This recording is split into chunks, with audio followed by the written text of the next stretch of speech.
Physio in Cardiac Rehab at UHNM, and I'm going to talk you through some exercises you can do to help to improve your balance.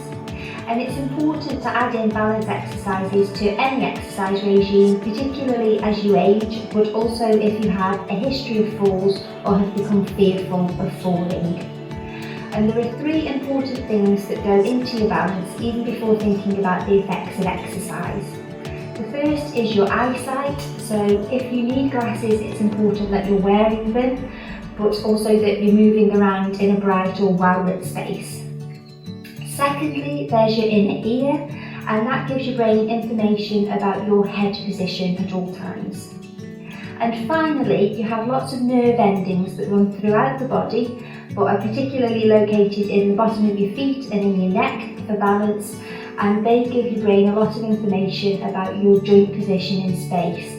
And that allows your brain to make lots of minor adjustments to keep your body upright against gravity, whether that be you're still or you're on the move. So the exercises that we're going to go through today are going to work with some of those processes. Now these exercises are different than cardiovascular exercise that's trying to get your heart rate up and to keep it there for a length of time. Rather, with these exercises, what we're trying to do is do them in a really slow and controlled, coordinated manner. So these exercises are designed to be able to do in your own home, so there's no special equipment needed, you just need something like a sturdy chair.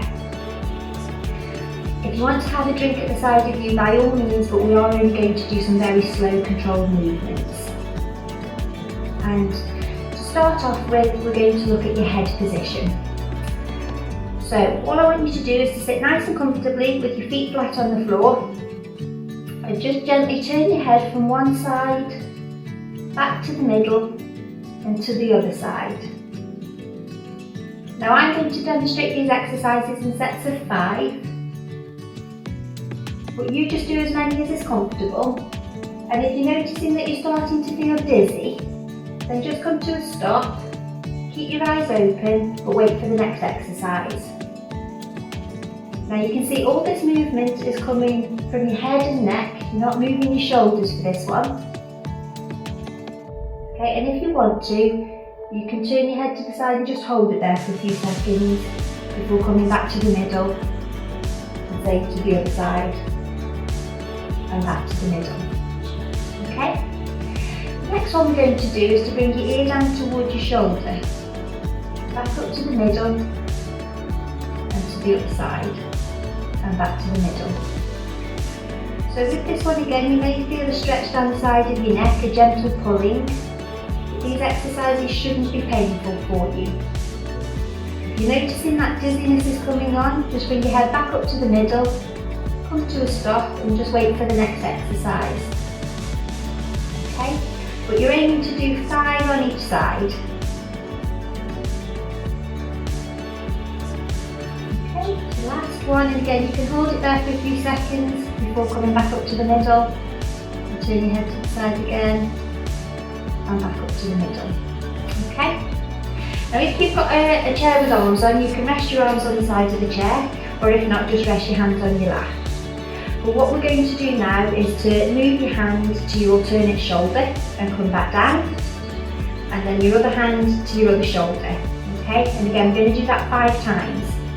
And what you don't want to do is to look at your hands, okay? So rely on those nerve endings giving your brain all of that information that it needs to control and coordinate that movement.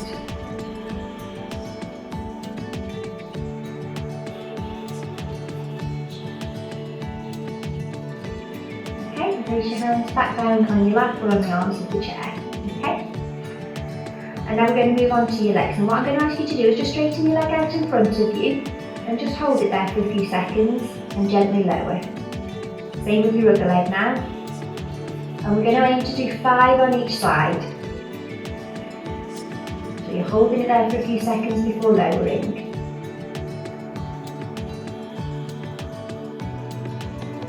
Okay.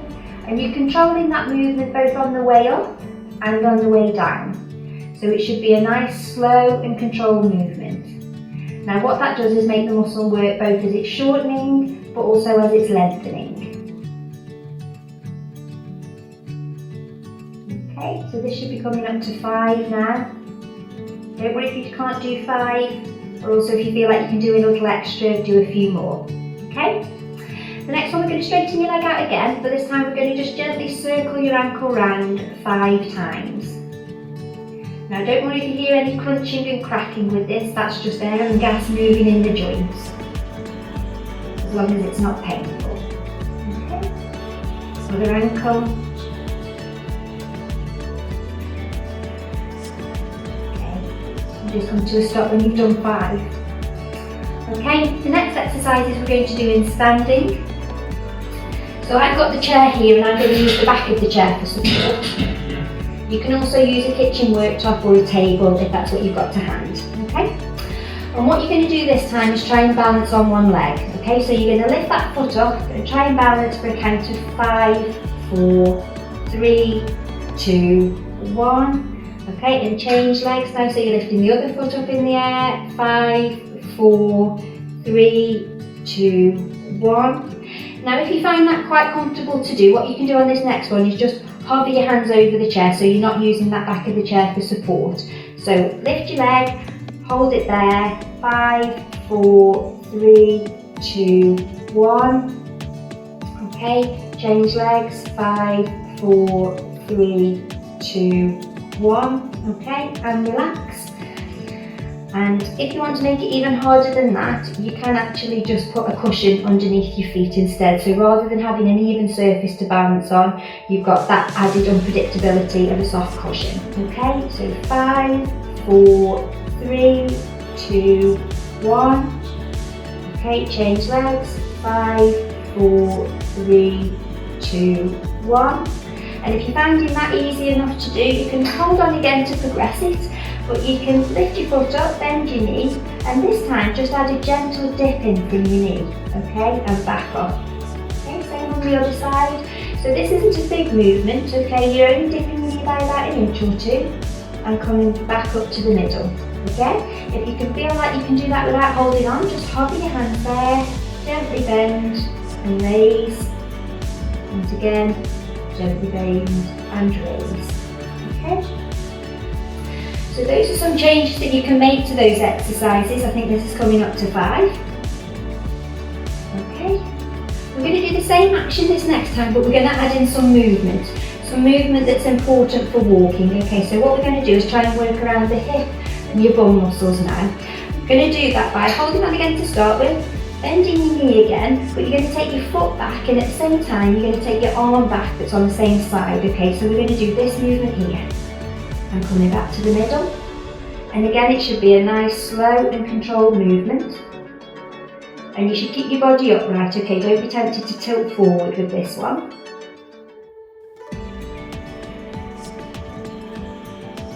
Okay, we're going to change legs, so we're going to do 5, so remember to count 5, 4, 3, 2, 1. Okay, and then this time we're going to go up onto the balls of our feet now. Okay, so again, hold on if you need to. You want to keep nice and upright with this one. Okay, so remember your posture to start with, standing up nice and tall, and then coming up onto your toes and back down to the ground. And you want this to be a nice slow and controlled movement. Okay, so you're controlling that movement on the way down as well.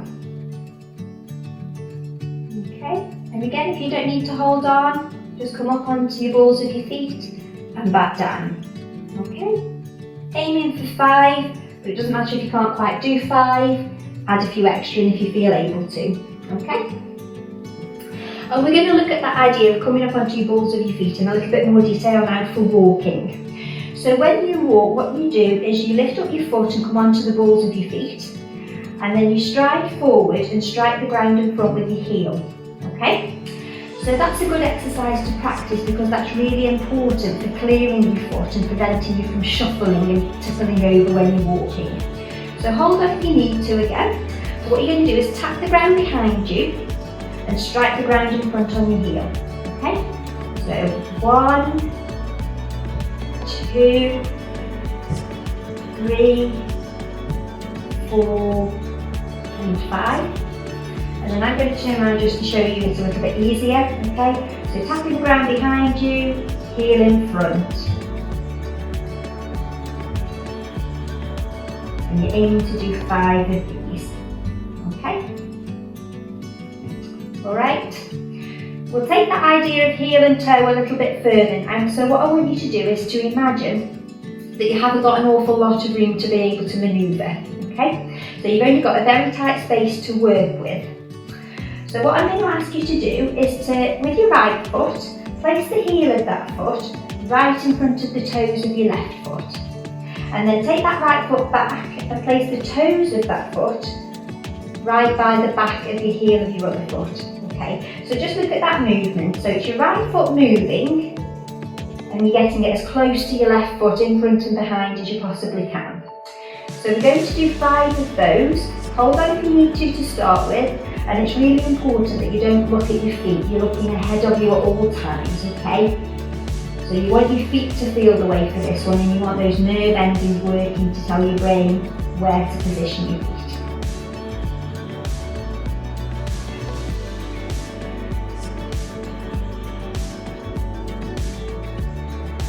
Okay, once you've done 5, you can swap over. I'll turn around just to show you, okay? So again, heel to toe, toes to heel. You do 5 of them, and you're really trying not to look down at your feet here. You want to be looking straight ahead. If you don't need to hold on, don't hold on. Okay? Now once you can do that quite comfortably, and you're not needing to hold on to the chair for support, what you can do is turn that into a walk, okay? So think of this like a tightrope walk, okay? You're just putting your feet in front of the other one, in a straight line, just like you're walking along the tightrope. Okay? Now the first time you do this, you might want to walk along the length of the table or along your kitchen worktop, just so you can hover your hand there if you just need to catch yourself and get your balance. Okay, well that's what you want to work your way up to. Okay, we'll just come back to the middle now. And another thing that's really important for balance is your coordination. And a good way to challenge that is to make it change direction often. Okay, so this first one we're going to do, starting with your right leg, is tapping the ground in front of you forward, bringing your foot back, and tapping the ground to the side of you, and then coming back. Okay, and we're going to do 5 of those, but try and speed up if you can. Okay. Okay, change legs now, so we'll do the same with your left leg. So forward and back, to the side and back.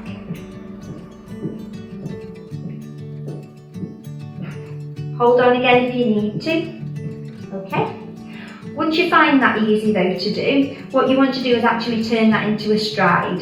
So you're stepping forward with your right leg, coming back with your right leg, to the side, leading with your right leg, back to the middle. So keep on leading with your right leg to start with. Forward, back, to the side and to the middle. Okay.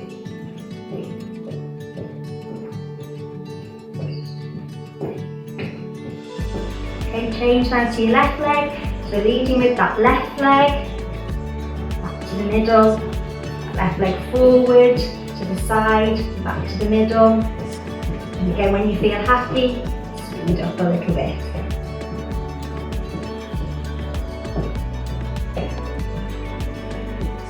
Okay, and back to the middle. And if you think about when you walk, it's important to know that very often we don't just stand up and walk in a straight line looking directly ahead. What we usually do is get distracted and we're constantly turning our head to look at things or to speak to people. So again, that's a good exercise to practice in terms of your walking and your balance. So again, you might want to just walk along the length of a tabletop or your worktop so that you've got it there just to support you should you need to. But what you want to do in your walk is to incorporate a head turn. So I'm going to turn to this left-hand side to start with. So as you walk and as you step in, it's a gentle turn to the left, back to the middle, to the left, back to the middle. Okay. And this time we're going to turn to the right, and to the middle, to the right, and to the middle. If you've got a long hallway that you can walk along, you can keep on turning your head for a few more times than I can. Okay. feels really easy to do, and as long as it's not causing you any dizziness, the idea is to progress to a walk where you're turning your head in both directions. Now this should be done nice and slowly, okay, and you want to have a chair nearby so that you can have a little sit down if you are noticing that you're feeling quite dizzy, okay? So with this walk, it's turning your head one side, back to the middle, to the other side, and back to the middle, okay? So to the side, to the middle, to the other side, and back to the middle. It's quite easy for this one to make you a little bit dizzy, particularly if you do have any ear problems. So remember having that chair close by. As soon as you start to feel dizzy, just take a seat, keep your eyes open, and wait for that to settle. Okay? Alright, lovely. We'll come back down into sitting now, so I'll just turn that chair around for you. Okay. And we're going to think a little bit more about posture now. So what we tend to do day to day tends to make us lean forward, sit forward. If you imagine like you're on the computer or you're reading a book or you're knitting, anything like that, your shoulders tend to be rounded and your head tends to come forward. And what that does is it changes your centre of gravity. Rather than that gravity running through your body to your feet, what it does is it brings it forward. So it brings it over the front of your feet. And that's what can lead you to feel like you're in a toppling forward momentum. So what we want to do is to try and bring our shoulders back, and we want to try and bring our head back so that it's all over our centre of gravity through our feet. So this first exercise I want you to do is to just bring your hands up in front of you like you're clapping in front, and you're going to take your arms out to the side, and then you're going to bring them back to the middle. Okay? And what that's doing is it's opening out your chest and it's making you take your shoulders back. It's making those muscles work at the back of your shoulders to hold your shoulder blades in place. Okay? You're aiming to do 5, but if you can do a couple more, then by all means do. Okay? Okay, and bring them back down to your lap. Okay? And this time with your shoulders, what I want you to do is just take your shoulders up by an inch and back by an inch. And just hold it there for a few seconds. Okay? So that's up by an inch, back by an inch. And hold it. And again, this is encouraging those muscles at the back for your shoulder control. It's bringing your shoulders back, it's opening out your chest, it's encouraging a good posture. And it's not a big movement you're doing, lifting your shoulders and shoulders back and holding. Okay? And then for your chin, what you want to try and do is make a double chin, okay? So you're wanting to glide your chin back, okay? So glide back and hold. 3, 2, 1, and relax, okay? So glide that chin back, make a double chin.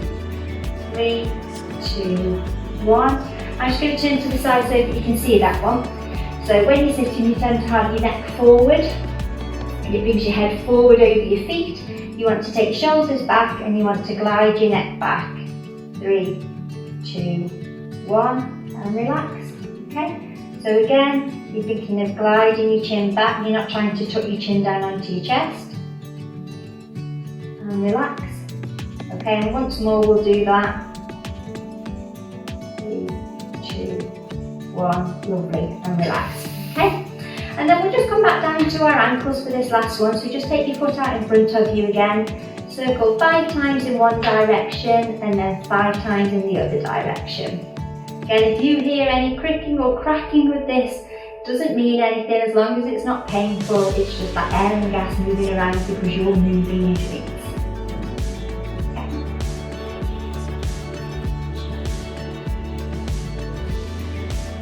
Okay, other way.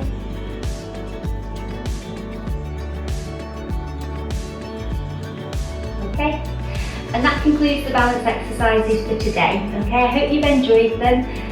Like I say, aim to do 5 of each one, but if you can't quite do 5, then starting with 2 or 3 of each one is a good starting point. And if you want to work your way up to add a couple of extra exercises in, aim to do 10 of each one, okay? But thank you for listening today and have a good day.